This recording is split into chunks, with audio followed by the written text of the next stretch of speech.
Okay, lads, you're good.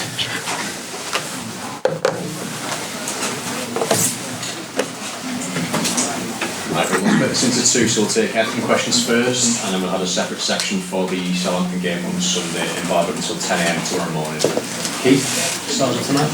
Eddie was at a perfect away performance against a team and a stadium that was right up for it tonight. Yeah, it was always going to be a really difficult game for us. I thought we handled the occasion really well.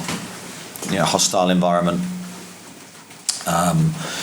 First goal was going to be crucial. I thought the first 45 minutes was a bit bitty from both teams, a bit transitional for our liking, but second half I thought you saw us at our very best and we were really clinical again in front of goal.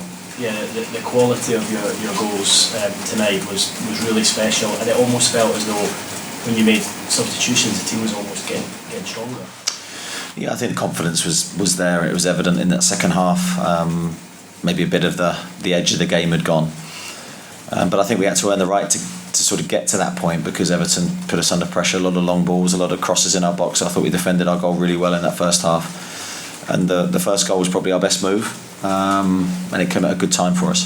How satisfying are those as a manager when you do earn the right to get the goals later on, like that? You know they put the hard graft in to get to that stage. I think in any game you have to do the basics right, so goal kicks, long free kicks, as I say, crosses. I thought we had to be perfect tonight because Everton would take advantage of us if we weren't. Mentally we had to be really good. I thought we learned from the game here last year, which was very, very similar in terms of timing and conditions.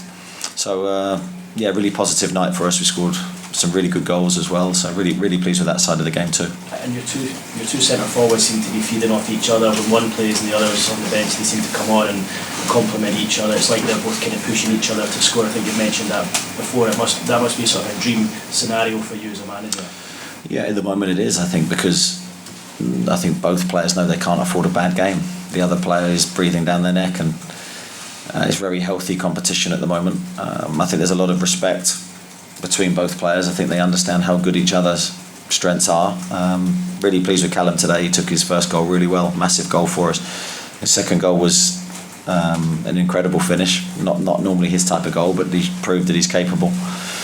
And then Alex comes on and sets the goal up with an incredible piece of skill. So good night for those two players. I don't think he's getting an assist for that, would you believe? He took a deflection. Yeah, so I got told, but it doesn't take away what he did. It was an amazing piece of footwork.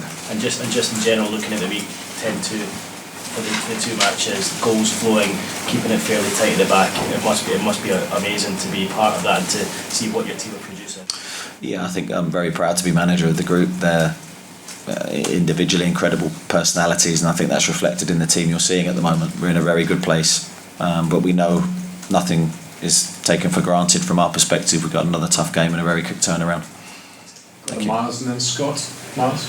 How hard was it to leave out Jacob Murphy and I think Isak has both scored 2 goals the weekend? Yeah, it's always difficult. I think I've got decisions to make. I've got to look at the balance of the team and make the right decisions, not just for this game but games ahead. So there's a plan behind my thinking. Dan Burn was a slightly different situation. He wasn't feeling too good in the build up to the game, but Matt Targett did really well. So I think it shows the strength of the squad, and it's good to see players coming in and taking their opportunities. Scott?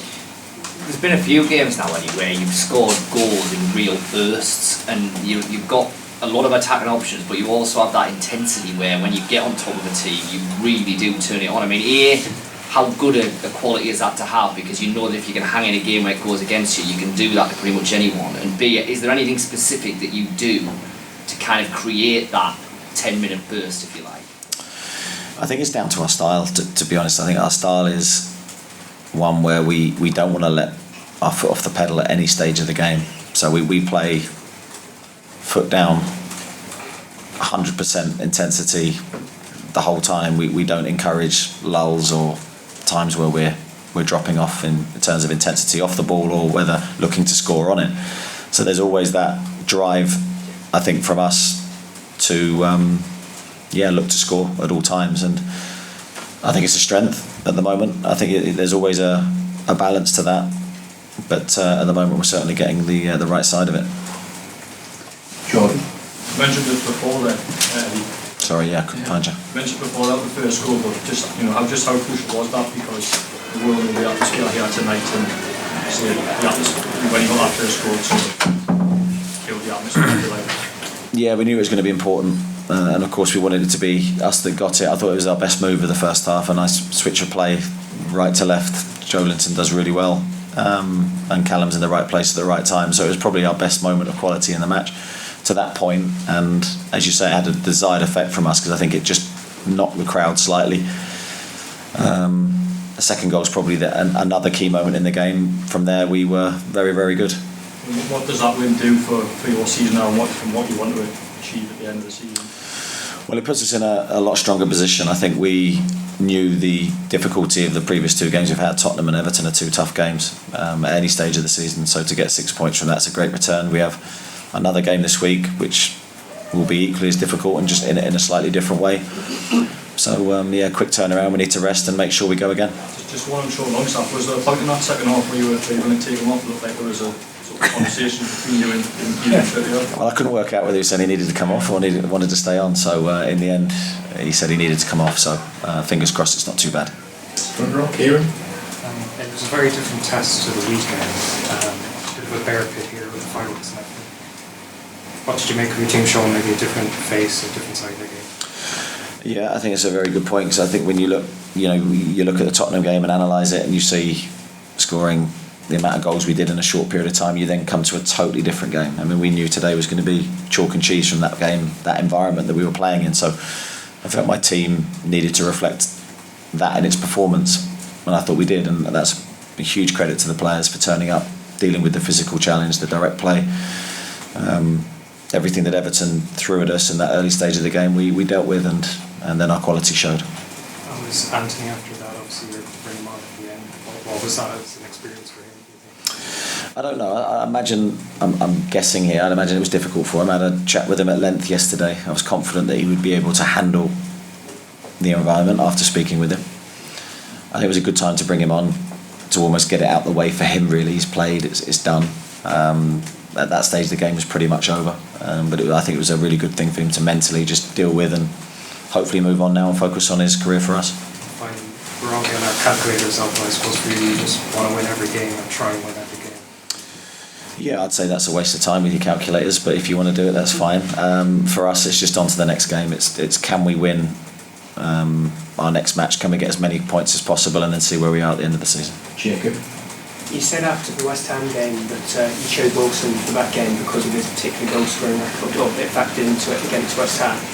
Against Everton, they're his second favourite opponent. Was it a similar story tonight, or was it part of a kind of wider rotational?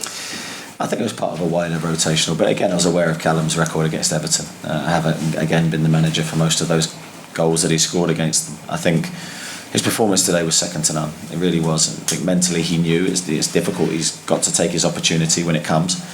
2 goals, 2 very different goals, but 2 special goals for us. So I think he's in a good place. And then just on the hostile atmosphere, is that something that you have to meet with extra hostility and aggression in your own forms on the pitch, or is it something where you have to, is even more important that you stick to your normal game plan, kind of wherever you sit from that? Yeah, a bit of both. I think you have to play your normal way. I think if you change your style for an environment or an opponent style of play, I think that's dangerous. I think you need to get the balance right between aggression and composure, and I think that's something we discussed pre-game. That if you just meet it with pure aggression, you lose your ability to play, and if you just focus on playing, you're not able to deal with the aggression. So I thought we pretty much got the balance right, especially in that second half. And then right at the back. Eddie, Joelinton looked like he said his hamstring strapped. He looked like a couple of points in the first half. It was either gesturing that he might not be able to carry on, or was that ever the case? He looked very uncomfortable early on. Yeah, I'd say he definitely moved better in the second half. Did it cross your mind? No, he had a feeling in his hamstring pre-game, not a feeling in his hamstring, a little bit of tiredness I think in one of the hamstrings pre-game, but he assured me he was fine, and played really well in the second half, so fingers crossed he's okay. Okay, we'll move on to Southampton and Bargain.